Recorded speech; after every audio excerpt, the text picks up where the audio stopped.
Welcome to the continuation of our whiteboard series on metabolism. Most people try to lose weight by working harder and eating less. But let's use the analogy of a car. Think of yourself as being in traffic. Beside you, there's a little red car with a 1600 engine. And then to your right, you've got a souped up race car that has a V8. Now the little red car with the 1600 size engine, just by staying and waiting for the traffic light to turn, saves gas. It does not burn gas at all. The V8, just by idling, vroom, vroom, vroom, you can hear it. It is burning gas. Now, the same thing happens to the human body. You have to think of your body.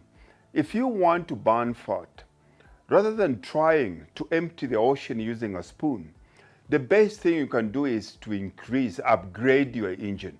You have to make the engine bigger. And what is the engine of the human body? That is where muscle comes in. Let's look at two ways. As we've spoken earlier, we've got two ways on which your body accesses fuel. Your body will access fuel, one, as sugar, which is stored in your muscle, your liver and your muscle cells, and then fat that is stored in your fat cells. These two things, we are told that muscle weighs heavier, but it occupies less space than fat. So if we had to use this, if I had to use this, this is a brick. This brick is 1 kilo of muscle. And I'll have another 1 kilo of fat here. This is a pillow. This is 1 kilo of fat. They both weigh the same, but you can see the spaces they take is totally different, because the difference is not the weight. The difference is in the density. If you build up your muscle, which is consistently burning fat.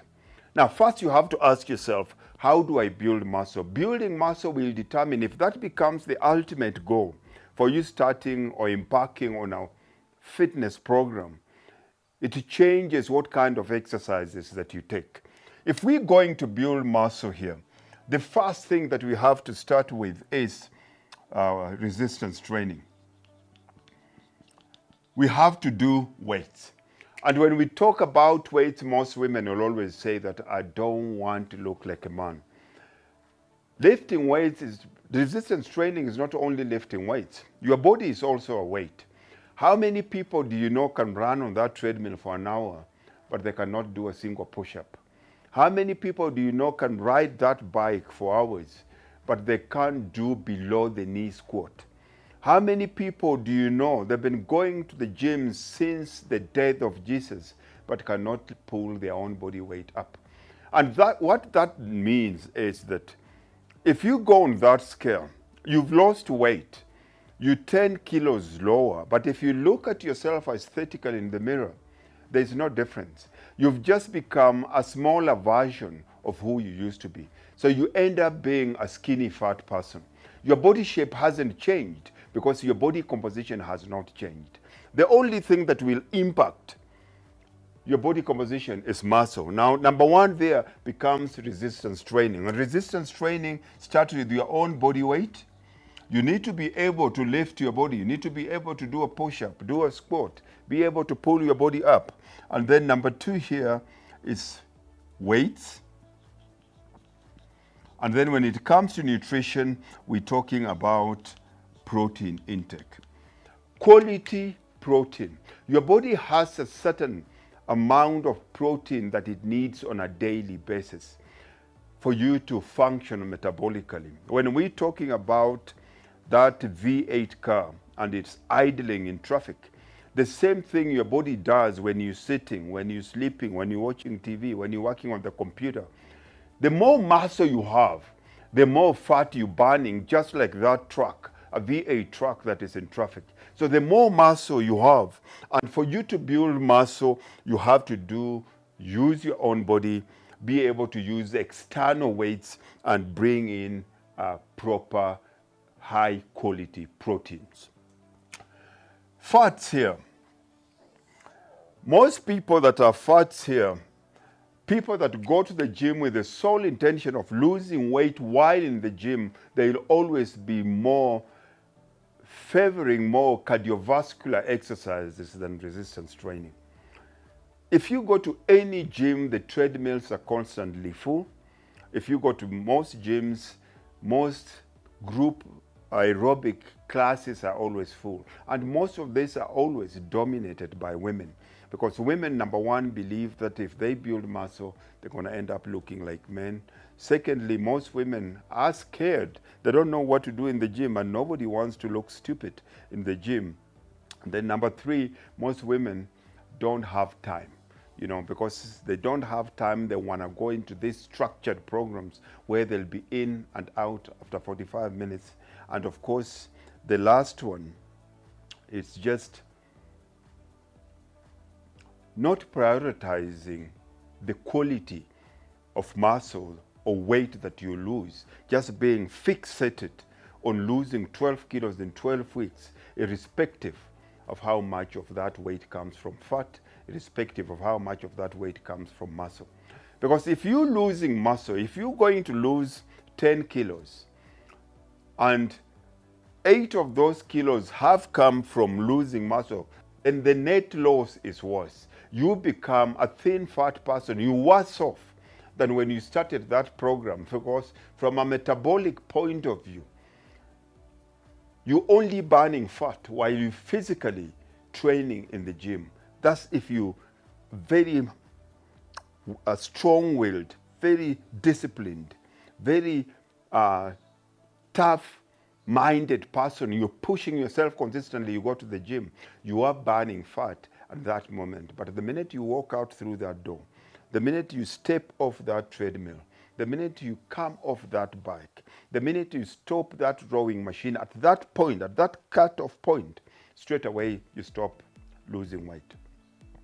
Now, logically, you need to ask yourself, we have 24 hours in a day. And if on average you're training only 1 hour out of the 24, which is 4% of your whole day, if you're only losing weight and burning fat 1 hour out of 24 hours, I can guarantee you, you'll only get your dream body in your dreams. That will never happen. And that's why we need to leverage. So people that go to gym with the sole intention of losing a certain amount of weight in a given time, they become more fixated on the outcome rather than understanding the process.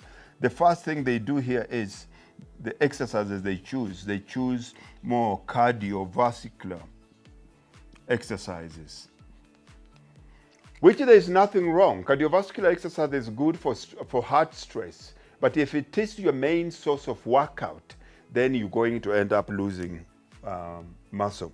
Number two, they start yo-yo dieting. These are people that will end up eating as little as possible. They do this and they do that much work. And over time, because your body, you are cutting down on muscle, you're becoming the small little 1600 engine car. All it does is every time you sit down, it has to shut down because it has to preserve itself. And that's what we need to change completely here. When it comes to whether you're a man or whether you're a woman, the most important thing when it comes to permanent weight loss is the quality of muscle that you build. And that cannot be done until you choose the right weight exercises, starting with your own body before we bring in any external weights. And secondly, quality protein. There's a big difference between animal protein and plant protein. We're not going to get into that now, but people that eat cows, people that eat ruminant protein, animals that have 4 stomachs, cows, sheep, goat, those people get a better high quality protein than people that eat protein from animals that have 1 stomach, like pig, fish, All those makes a big difference. We'll cover that in another day. But the important thing here is I need you to understand it is more important, it is more efficient, it is more long-term, better way for you to get your health and keep your body better by upgrading your engine rather than trying to shortchange it by doing little, taking the shortcuts of using a spoon.